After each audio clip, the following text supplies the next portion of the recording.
Ayan, good morning mga kananay. Bali ngayon, i-check ko yung binili ko sa sa online ng charge ng e-bike ko, charger, kasi mas mura nga siya. So ayan, naka-sell pa siya. So kapag bumili kayo na pala ng mga charger ng e-bike, lagi nyo titignan yung previous nyo kasi para ugma dun sa dating charger. So ayan, ang chinus ko ay yan, 60 volt at saka 20 amperes. So nagaya din dun sa battery ko para din magkaroon ng complete yung e-bike mo. So ayan, 1 year na rin kasi yung battery ng e-bike ko, kaya bumili ako ng bago. So check natin kung magmaayos siya. So ayan, check natin. So ayan, check natin kung talagang ayan. So makikita natin is tama naman, legit naman na 60 ampere tsaka medyo siguro pa. Maayos naman yung packaging. Ito yung brand. So legit naman sa online. So ayan, mura lang to mga kananay natin. So sobrang mura lang siya. So kaysa bumili ako sa sa store nila, sa appearance store nila is nasa kulang-kulang 2,000. So ito nabili ko lang siya nasa almost 500 lang. So okay na, sulit na rin. So double check natin kasi yung e-bike ko is lobat na. So ayan, charge ko ngayon.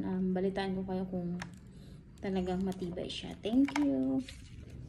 So yung mga kananay, yung brand ng binili ko ng e-bike. So ayan, bali e-pass intelligent. Ayan, sa 500 plus lang siya.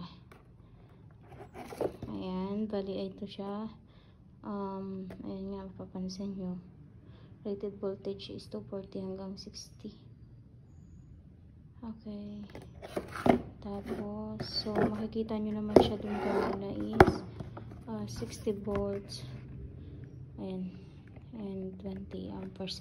Pag bumibili pala kayo ng battery guys, huwag nyo kalimutan yung i-double check yung previous nyo na na charger para hindi magkaroon ng complete kumbaga.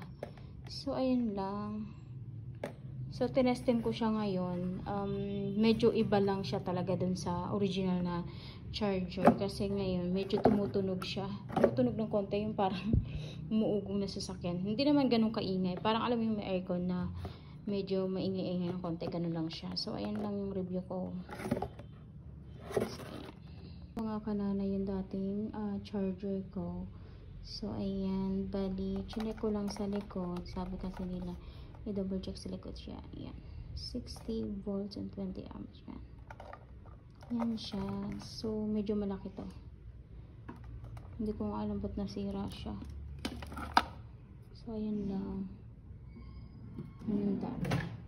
Ayan, ito yung bagong bili ko, charge ko. Mapapansin nyo medyo parang maingay-ingay lang siya. Kasi sa dating charger ko hindi siya ganyan na maingay. Sana